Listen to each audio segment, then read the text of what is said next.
C'est un triste geste dont Alec Baldwin n'a pas fini d'entendre parler, alors qu'il se pensait sorti d'affaire dans la mort de la directrice de la photographie de son dernier film, sur laquelle il avait tiré une balle perdue. L'acteur était en réalité toujours l'objet d'une enquête du FBI, qui a finalement publié un rapport accablant sur sa version des faits. Un rapport qui a d'ailleurs conduit la police de Santa Fe à ne pas lever les charges criminelles qui pèsent sur lui.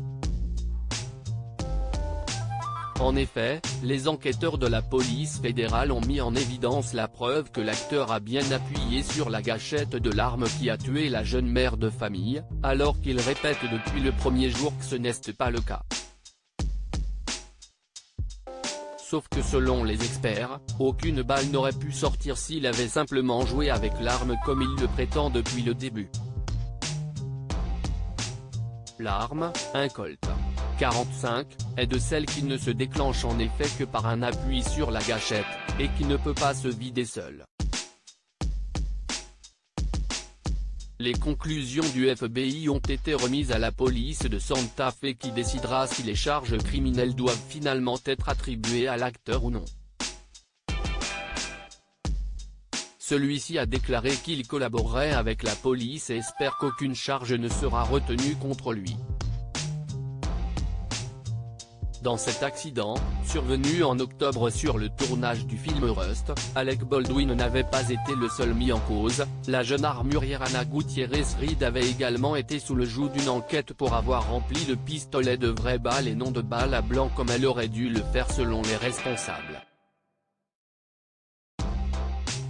La jeune femme s'était quant à elle retournée vers son fournisseur, l'accusant de lui avoir menti sur les balles, mais fait toujours partie des principaux mis en cause par le FBI, notamment à cause de messages étranges où elle déclarait avoir envie de tirer à balles réelles sur le tournage.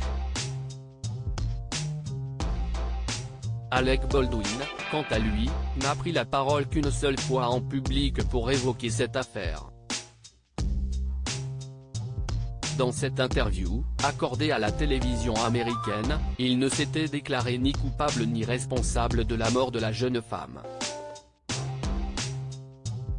Une affirmation qui n'avait pas vraiment plu à la famille de la défunte.